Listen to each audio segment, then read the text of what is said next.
Hi guys, Buildzoid here. This is going to be a pretty random video because, yeah, this is a pretty random thing to look at. Anyway, and okay, I'm going to use red for this because otherwise, like, we're drawing on copper. You're not going to see anything otherwise. Yeah, that works much better.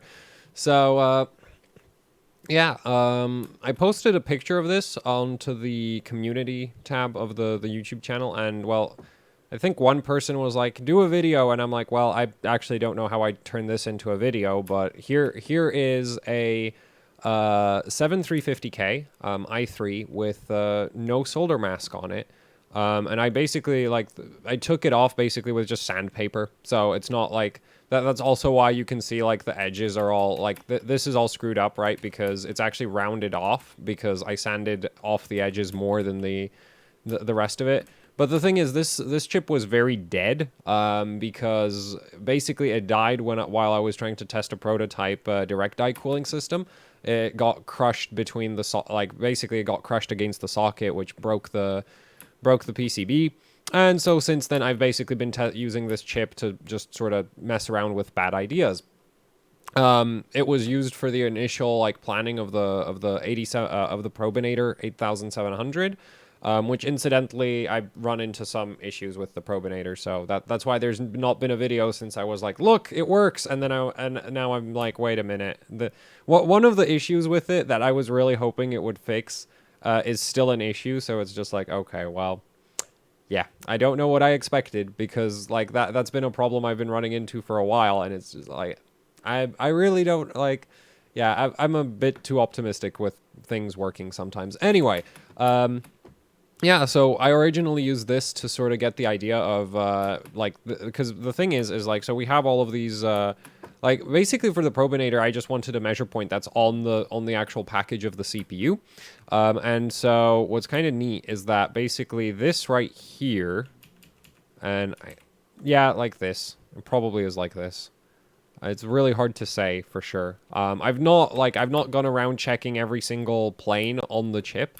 So that's one of the sort of issues. But basically this right here, and actually it goes something like this normally, but that's, you know, rounded off corner. So, but this right here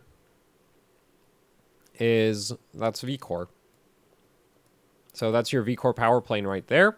Obviously, there's going to be more of it layers down in the substrate, but this is the top layer of the substrate, and this is actually VCore. Now, interestingly enough, we have these squares here, which this side of those is ground. So, or at least one of them seems to be ground. The one issue with this is that since I stripped it, so, like, the process of how this got stripped was basically, I was on the AHOC page, yeah, Patreon supporters Discord, right? Because it's not just patrons that get there. There's other ways to get on there, like people who send in fan mail. Twitch subscribers also, yeah, Twitch subscribers also get to go there. But yeah, like, I was on the AHOC Discord, and basically I think we were discussing cooling, because basically what I was thinking was like, okay, so normally if you have a CPU, you know, you have your die like this, and that's your CPU, there's your substrate, and then the IHS goes over that, something like so, like, something like that, right? And I think it was actually related to discussion of the Probinator, and I was like, yeah, custom IHS, whatever. But basically, so your thermal transfer basically just happens here, right, in this area. And I basically was like, well, what if instead of an IHS that looks like that, and actually, I should do the IHS in white so it's more distinguishable. So normally the IHS looks like that, right? And then here is where it connects to the CPU, which actually we can do. Yeah, I'm not going to nail that. Whatever. Doesn't need to be super precise. But yeah, so normally your IHS looks something like that. And that's great and all, except I thought, well, what if the IHS looked more like this, right? What if it was just flat like that, like just basically form-fitting all the way up to the die? And the idea was basically if you applied thermal paste, and I should extend the substrate a bit so that this doesn't become a mess. So my idea was, what should I use? Green. I don't like the, yeah, let's just go green. So I was thinking, well, if you threw thermal paste down here, you know, because the thing is, actually, the heat source in a CPU, it's not at the top of the die, it's down here. So all of the heat in your CPU is generated right down here. So a very large amount of it is actually going to go into all of this copper right here. Actually, all of this copper right here, right? Because the entire substrate, yeah, it's a whole lot of copper, and I don't know what the other, like, for PCBs, it's fiberglass, but for CPU substrates, or normally fiberglass, there's other materials that can be used as well, but for CPU substrates, I have actually no idea what what the like binding material is. So yeah, but there's a whole lot of copper and something else there, and copper is obviously a really great thermal conductor. So the idea was basically, so normally you just push the heat up, you know, you deal with the heat that way. And I was thinking, well, a good amount of the heat would probably just be fine doing that journey as well. And so you could sort of improve your CPU cooling if you had a form-fitting IHS. And then I was like, and then, you know, thinking further, I was like, well, what if you also stripped off the solder mask, right? Because the solder mask acts as a thermal insulation layer. And that basically got me to the idea of, so yeah, I was like, yeah, and strip off the solder mask, because the thermal pastes are actually not electrically conductive. Now, there's still the issue of like what happens if the thermal paste thins out in some area and then it touches the IHS. So that's probably a bad idea. If you found some kind of like really high thermal, maybe like a really thin thermal pad. Like, it would actually still have to be a thermal pad. It couldn't be like graphite or something, because graphite pads, obviously, they're conductive, so that wouldn't work. But yeah, maybe some like super thin thermal pad, and then you could sink heat from the substrate into the IHS through like an exposed. I actually wonder if it wouldn't be just more efficient to stick the thermal paste on the solder mask in that case. Because basically it's like the options are basically, because thermal paste is really thin, right? So you can get, so you could have a thin layer of thermal paste, or the thermal pad will always be thicker, right? So the stack up would look something like, and then you'd have the IHS either like that or like that. And then you'd obviously have the substrate, which would, well, here you'd have an extra layer, which would be the actual solder mask, which would be the green, right? So that would be like an option with thermal paste, because you have to insulate the copper electrically. But the thermal pad acts as an electrical insulator. So, like, which of these is better? I'm not actually sure. But either way, this is not something I'm going to be doing, because I'm not going to make an IHS like that myself. It's just kind of like, this is kind of the random ideas I just come up with when I'm bored. It's like, could you try improve CPU cooling like this? And then obviously there's the option to like stack also cooling on the back of the CPU socket, which I'm not sure how much thermal conductivity the actual socket itself has. It's probably not particularly high, since there's a whole lot of air between all of the pins, but the pins are metal. So, you know, some heat has to transfer through them. It's not going to be a huge amount, but some. And so if you were going for like the absolute best possible like water cooling setup, right, this is probably the way, like something silly like this might be the way to go.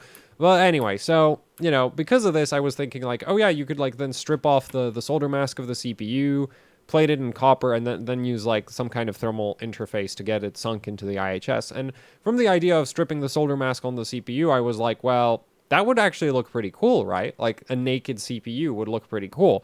So that's how I ended up with this right here. Because it was just like, because this chip's dead, I don't really have any use for it. So I was like, yeah, I wonder if this would look cool. And I think that ends there. So yeah, stripped it down, and here we have the CPU. So this right here is actually iGPU power. I was really hoping this was a ground plane, but no, that's iGPU power. Now this right here might actually be a ground plane. This could be a ground plane. Well, no, this very well may be a ground plane, because I can't think of anything else that would reason. Actually, it could be more iGPU. Because for some reason, there's like a trace running down the center here, so I guess this could be more iGPU power. So yeah, I still need to check a lot of these. The issue is that because I stripped it basically for aesthetic, because I thought it would just look cool. I didn't really consider the practical uses of a stripped down CPU until I had it stripped down, and I was like, wait a minute, now I can see a bunch of things that you couldn't see through the solder mask. So the downside is like, because I stripped it so not very carefully, I'm not 100% certain that there aren't things that aren't shorted out. So it's not ideal for like going like, hey, is this connected to that? But still, so this right here is probably more iGPU. But the cool thing is we do have a bunch of ground everywhere. So like up here, there's a little island of ground. This right here is a bunch of ground. And that basically goes everywhere. So there's a pretty good chance that a lot of this, like where you just have random traces running through, there's a good chance there's a lot of ground around there. Though there will be memory power planes somewhere. I just don't know where. It's probably in this area because it normally, like if you actually look at how the socket's laid out, your vCore pins are in this area, your iGPU pins are in this area. Now the vCore pins are like like there's ground pins in between the vCore pins. Like there's ground pins in between everything basically in the CPU socket. So if you've ever looked up the pin out for the LGA1151, like there's ground basically everywhere. So anyway, yeah, I was like, okay, so that's vCore. We have these pads which are ground, and I wonder if like Intel was like, I'm not sure what this side of the pads is because these are obviously for like SMD components. So there's a chance that these were meant for extra capacitors near to the CPU die. I didn't manage to get all of these off, but yeah, because actually like, you know, it looks big in this picture, but this is tiny, right? Like this is a thermal paste spreader. Like, this is absolutely tiny. So actually sanding this area off is kind of awkward to do with just, like, sandpaper and do it by hand. So, yeah, didn't get those cleared up. But there's a pretty good chance that these might be vCore, and these were meant to have, like, SMD capacitors going across them. But I don't really care if this was meant to be vCore because all of this is vCore, right? Like, everything around it is vCore. So now it's like, okay, so I can use this for probing. Right, like I could, because currently the probinator measures off of here, and now I could measure like here. Except at that point I'd need a custom IHS because the wires are kind of too thick to just run out of there very easily. So I'd basically need to like grind a channel into the IHS to get to that point. But yeah, this is pretty neat. The other thing is, yeah, you could totally put like little SMD capacitors there. To try maybe get better overclocking out of the CPU. You could totally put capacitors across here as well, because that's ground. I'm not sure how great the integrity of that ground, like I'm not sure how connected that ground plane is to the rest of the ground, right? That's the thing is like, not all ground is ground. Just because, like, for example, on GPUs, screw holes are ground, but the connection from screw holes to actual ground in terms of, like, how much copper is in that connection sucks. So if you, like, try to e-power a GPU and you just use a bunch of screw holes for your grounding, you're going to have a lot of voltage drop because that's actually a really crappy ground connection. Anyway, so this might not be a super, like, solid ground plane, but you could still totally put capacitors across that, and you could measure across that. Which actually, if you're measuring, it matters less because you're not, like, there's no current really flowing. Like, you're not flowing current into the probes, right? So it doesn't really matter if your ground plane doesn't have a super solid connection because you're not pushing current into it anyway. This is probably ground. So I guess you could upgrade your iGPU over, like, power plane power as well. And then, yeah, all of this stuff is probably just memory. And this might be like PCIe connections because that's all obviously going sorted towards that area.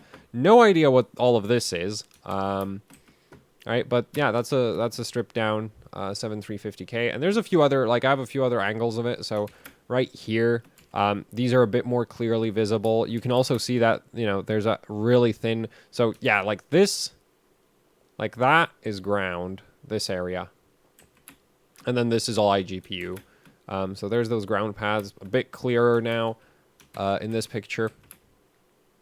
So yeah, and then we have the one more angle of it, and it's just kind of like, yeah, and actually you can see, so this is, like, these scratches right here are from me when I was first, you know, got the idea of, hey, I could just solder some wires to the top layer of the CPU for getting measurements from the, after the CPU socket. So that's where those scratches are from, because in this area, it's actually kind of hard to see what the solder mask is covering, but in this area, it's pretty obvious that this is probably vCore. So, you know, that was the first scratch. I was like, yeah, okay, that's vCore. Then I scratched into this area, and that's like, okay, that's still more vCore. And I was like, okay, so since I have vCore all the way out here, I should have a pretty easy time actually getting a measurement because I don't need to run the probes all the way up, like, right up against the CPU. But still, like, the thing is So in my testing so far with the Probinator, one thing I have confirmed that this power plane right here, right, like there's a significant amount of voltage there. Well, there seems to be a significant amount of voltage drop across it, at least against the die. I'm not sure if like here you would measure a significantly lower voltage than here, but definitely like the on die sense measurements are much, much lower than what you get over like if you measure from, wait, I'm going to use, so like if you measure from here to here, right? So ground and V-core, that measurement is much higher than whatever the die sense measures on the actual chip. So that kind of sucks. But I guess it makes sense because if you've ever seen the substrate, like the substrate for these CPUs is really, really thin, right?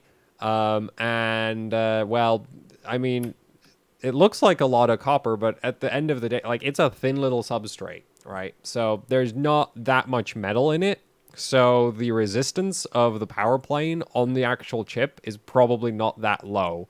Because I was basically like consistently with multiple motherboards that I tested, it's like if I measured, say, in this area, if I was measuring 1.45 volts here, then the motherboard would be like, you know, a Gigabyte or an Asus motherboard would be telling you that there's 1.37 volts at the actual core. So there's basically like 80 millivolts of, and that's with not a 7350K, that's with the 8700K, and that's a lot of voltage. Okay, like 1.37 volts core is a lot of voltage.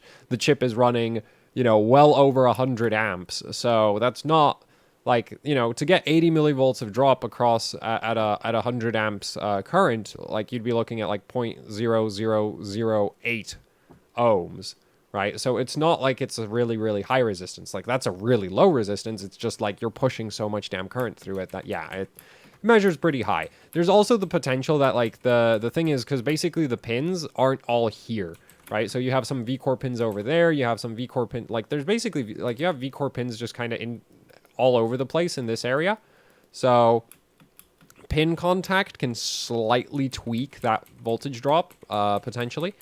Or at least in theory it might. I've not actually, like, so far it's been really consistent. It's basically always the same amount. But, yeah, that's one of the limitations of trying to measure out here. So that's with the 7350K being stripped down is like, oh, I could measure across here if I had, like, a really custom, like, a IHS with a channel, you know, with wires with a channel for wires in it. The other thing is, if I wanted to put capacitors here, then yeah, you'd need a IHS with like clearance for capacitors in it as well, which is like, okay, that's very impractical for me because I have absolutely no way of making anything like that. But yeah, and it's also not like right now it's not really a priority for me because it's just like, well, who cares about Z370 anyway, Z390 anyway, right? Because Intel's gonna be, well, actually, I'm not sure where wait, Z390, like Z390 is kind of old, right? And I guess most people would want to see me do something like this with a Ryzen, but the issue is delidding Ryzen's freaking sucks. And also, Ryzen's take a completely different approach to how the substrate is built. So I don't think we'd see anything like this. Like, we can see a lot here. Whereas from what I've seen, like, the pictures I've seen of delidded Ryzen's, it looks like it's all going to just be, like, V-core and maybe ground. Or more like just ground and maybe some V-core here and there. We're not going to see, like, the memory. Like, I assume this is all just memory connections, right? Because there's... yeah, like that is a lot of wires. Because the thing is, if you look at how the socket is set up, like you have the VRM goes in this area, right? Like this entire side is VRM, so yeah. Anyway, I mean, it would be interesting to try do this with a Ryzen, but I'm thinking if I wanted to take measurements from the package of a Ryzen CPU, I would just go from the pins of the CPU. Because the thing is, like, doing that with an Intel CPU isn't viable because the pins are in the, like, the pins are part of the motherboard, not part of the CPU. But with a Ryzen, it's like, well, I was thinking, I think there's a couple V-core pins that are, like, right on the outer edge. So it's just, like, you could try measure off those, probably. And just basically get, like, a little thin loop of wire around them. So you wouldn't even have to do anything to the CPU, potentially. Yeah, just put a thin loop of wire around the pins and bam, you might be able to take measurements. So I do need to still like experiment with that, but that's my idea for those. With Intel, you don't really have the option to do that. But I think also like you could measure much more accurately off of here. But yeah, the other issue is like Ryzen chips are soldered, so like delidding them just like absolutely sucks. So that's like the other reason why it's like I've done this with an Intel and not with an AMD. It's just like, yeah. With AMD, I really want to avoid having to do anything to the IHS. Because the other thing is like the solder pad, like the solder is pretty thick. So once you remove the solder, it's like you need to grind down like you need to potentially get the IHS to like fit the die again. And it's just like, yeah, it's really awkward and annoying to deal with. So yeah, but anyway, that's kind of everything I have to say here is just like, yeah, I sanded down a 7350K. It does look really pretty, or at least, well, pretty interesting. But yeah, for me, the main purpose is just like, ooh, potentially I could mess around with trying to take measurements from like right here, which would be pretty cool. You know, there's also a chance that this is just another row of ground, and Intel was planning capacitors like bam, bam, bam, bam, bam, right? Like, they could have been planning a capacitor bank like that. Interestingly enough, 7740Xs, the X299 CPUs, if you've ever looked at one of those actually just have capacitors like all around the die, which is probably why they overclock so much better than 7700Ks. At least that's my theory for it. I don't think they're better binned, but on average, a 7740X OC's better than a 7700K, and I am pretty much certain that it's basically down to the substrate having a much more substantial power plane, and then all of the extra decoupling capacitors right around the CPU core. So yeah, it's interesting that Intel doesn't bother with them on the LGA 1151 chips.